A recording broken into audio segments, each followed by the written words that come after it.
आशुतोष शशांक शेखर चंद्रमौलि चिदंबरा कोटि कोटि प्रणाम शंभो कोटि नमन दिगंबरा निर्विकार ओंकार अविनाशी तुमि ही देवाधिदेवा जगत सर्जक प्रलय करता सत्यम शिवम सुंदरा।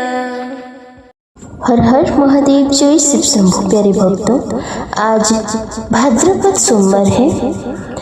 आज सोमवार व्रत किया जा रहा है। धार्मिक मान्यता के अनुसार सोमवार व्रत करने से साधक की सभी मुरादें पूरी होती है, साथ ही मनचाहा वर मिलता है। ये इस मंत्र का श्रवण करते हैं। भोलेनाथ का ये मंत्र अत्यंत प्रभावशाली है, तो आइए इस मंत्र को पूरा श्रवण करते हैं। सनातन धर्म के साथ जुड़े रहने के लिए सुविचार विद विशेष चैनल को सब्सक्राइब करके वीडियो को एक लाइक कर दीजिए और कमेंट में हर हर महादेव जरूर लिखें। ओम नमो भगवते सोमनाथाय ओंकारेश्वराय रामेश्वराय नमः। ओम नमो भगवते सोमनाथाय ओंकारेश्वराय रामेश्वराय नमः। ओम नमो भगवते सोमनाथाय ओंकारेश्वराय रामेश्वराय नमः। ओम नमो भगवते सोमनाथाय ओंकारेश्वराय रामेश्वराय नमः। ओम नमो भगवते सोमनाथाय ओंकारेश्वराय रामेश्वराय नमः। ओम नमो भगवते सोमनाथाय ओंकारेश्वराय रामेश्वराय नमः। ओम नमो भगवते सोमनाथाय ओंकारेश्वराय रामेश्वराय नमः। ओम नमो भगवते सोमनाथाय ओंकारेश्वराय रामेश्वराय नमः। ओम नमो भगवते सोमनाथाय ओंकारेश्वराय रामेश्वराय नमः। ओम नमो भगवते सोमनाथाय ओंकारेश्वराय रामेश्वराय नमः। ओम नमो भगवते सोमनाथाय ओंकारेश्वराय रामेश्वराय नमः। ओम नमो भगवते सोमनाथाय ओंकारेश्वराय रामेश्वराय नमः। ओम नमो भगवते सोमनाथाय ओंकारेश्वराय रामेश्वराय नमः। ओम नमो भगवते सोमनाथाय ओंकारेश्वराय रामेश्वराय नमः। ओम नमो भगवते सोमनाथाय ओंकारेश्वराय रामेश्वराय नमः। ओम नमो भगवते सोमनाथाय ओंकारेश्वराय रामेश्वराय नमः। ओम नमो भगवते सोमनाथाय ओंकारेश्वराय रामेश्वराय नमः। ओम नमो भगवते सोमनाथाय ओंकारेश्वराय रामेश्वराय नमः। ओम नमो भगवते सोमनाथाय ओंकारेश्वराय रामेश्वराय नमः। ओम नमो भगवते सोमनाथाय ओंकारेश्वराय रामेश्वराय नमः। सोमनाथाय ओंकारेश्वराय रामेश्वराय नमः। ॐ नमो भगवते सोमनाथाय ओंकारेश्वराय रामेश्वराय नमः। ॐ नमो भगवते सोमनाथाय ओंकारेश्वराय रामेश्वराय नमः। ॐ नमो भगवते सोमनाथाय ओंकारेश्वराय रामेश्वराय नमः। ॐ नमो भगवते सोमनाथाय ओंकारेश्वराय रामेश्वराय नमः। ॐ नमो भगवते सोमनाथाय ओंकारेश्वराय रामेश्वराय नमः। ॐ नमो भगवते सोमनाथाय ओंकारेश्वराय रामेश्वराय नमः। ॐ नमो भगवते सोमनाथाय ओंकारेश्वराय रामेश्वराय नमः। ॐ नमो भगवते सोमनाथाय ओंकारेश्वराय रामेश्वराय नमः। ॐ नमो भगवते सोमनाथाय ओंकारेश्वराय रामेश्वराय नमः। ॐ नमो भगवते सोमनाथाय ओंकारेश्वराय रामेश्वराय नमः। ॐ नमो भगवते सोमनाथाय ओंकारेश्वराय रामेश्वराय नमः।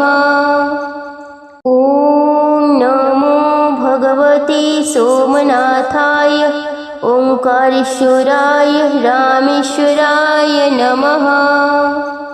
ॐ नमो भगवते सोमनाथाय ओंकारेश्वराय रामेश्वराय नमः।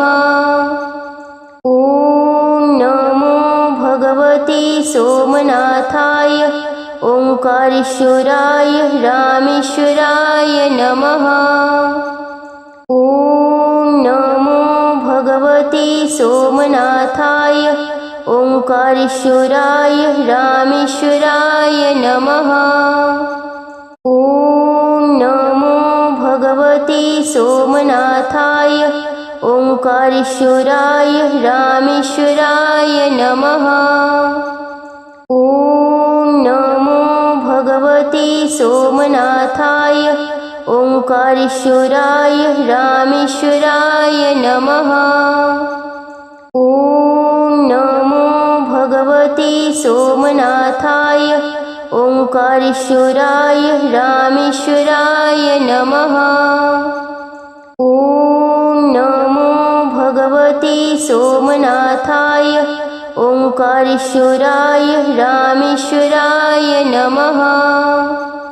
ॐ नमो भगवते सोमनाथाय ओंकारेश्वराय रामेश्वराय नमः। ॐ नमो भगवते सोमनाथाय ओंकारेश्वराय रामेश्वराय नमः। ॐ नमो भगवते सोमनाथाय ओंकारेश्वराय रामेश्वराय नमः। ॐ नमो भगवते सोमनाथाय ओंकारेश्वराय रामेश्वराय नमः। ॐ नमो भगवते सोमनाथाय ओंकारेश्वराय रामेश्वराय नमः। ॐ नमो भगवते सोमनाथाय ओंकारेश्वराय रामेश्वराय नमः। ॐ नमो भगवते सोमनाथाय ओंकारेश्वराय रामेश्वराय नमः। सोमनाथाय ओंकारेश्वराय रामेश्वराय नमः। ॐ नमो भगवते सोमनाथाय ओंकारेश्वराय रामेश्वराय नमः। ॐ नमो भगवते सोमनाथाय ओंकारेश्वराय रामेश्वराय नमः।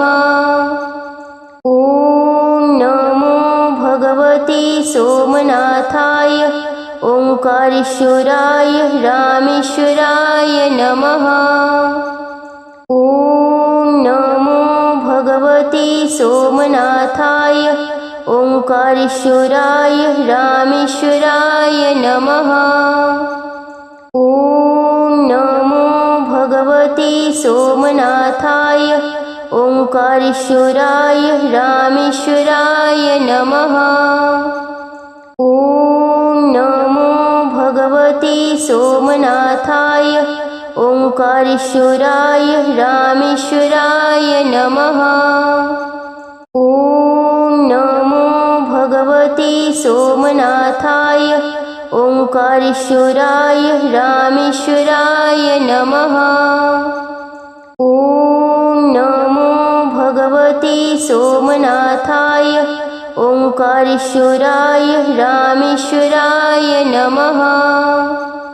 ॐ नमो भगवते सोमनाथाय ओंकारेश्वराय रामेश्वराय नमः। ॐ नमो भगवते सोमनाथाय ओंकारेश्वराय रामेश्वराय नमः। ॐ नमो भगवते सोमनाथाय ओंकारेश्वराय रामेश्वराय नमः।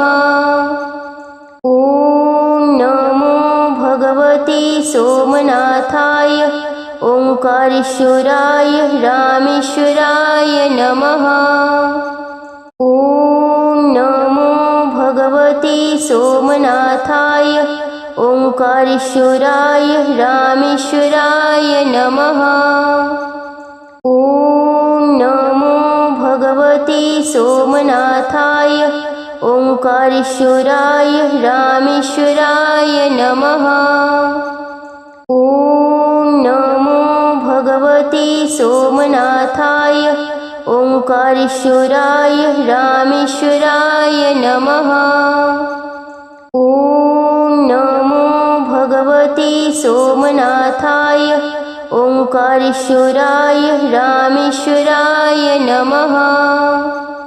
ॐ नमो भगवते सोमनाथाय ओंकारेश्वराय रामेश्वराय नमः। ॐ नमो भगवते सोमनाथाय ओंकारेश्वराय रामेश्वराय नमः।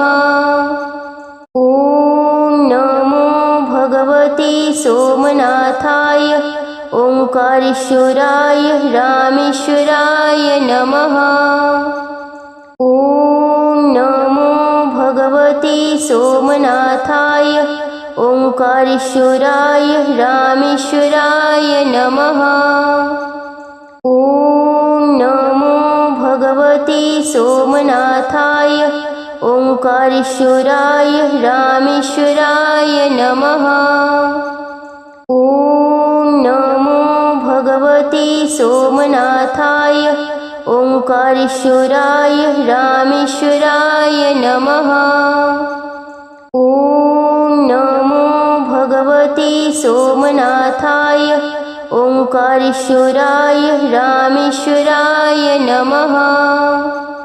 ॐ नमो भगवते सोमनाथाय ओंकारेश्वराय रामेश्वराय नमः।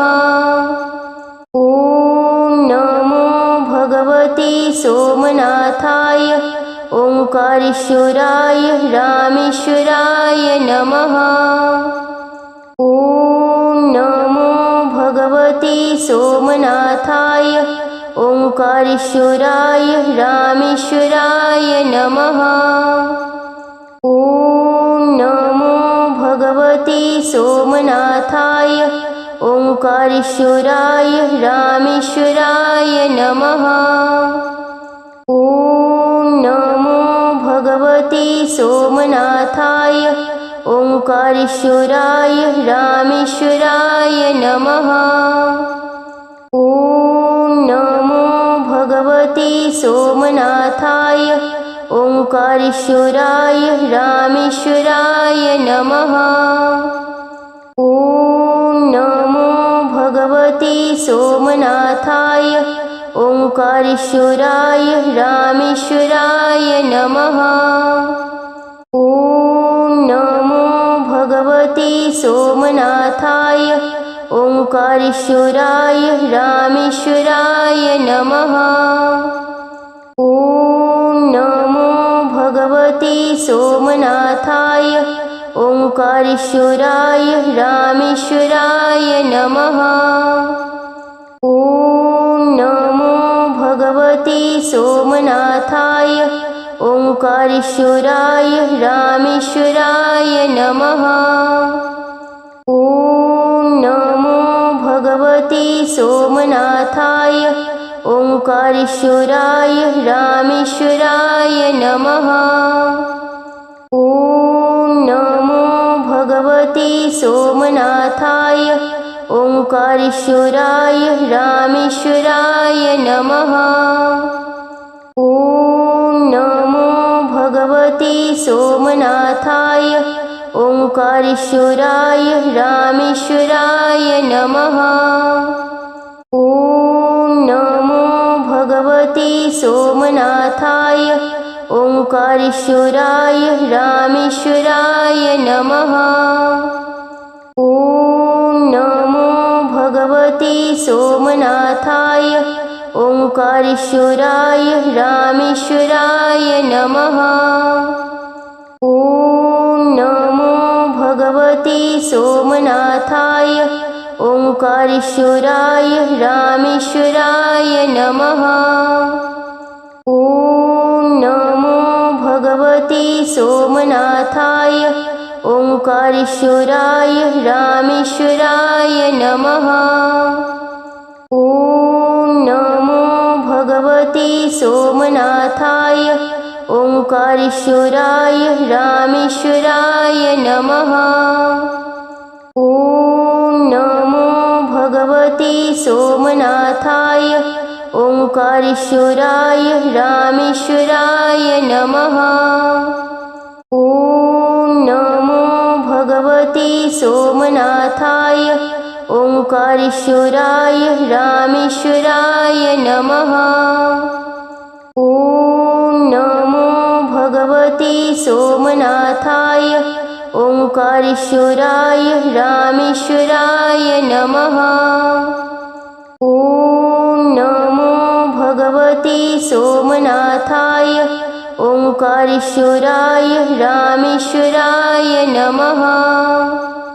ॐ नमो भगवते सोमनाथाय ओंकारेश्वराय रामेश्वराय नमः।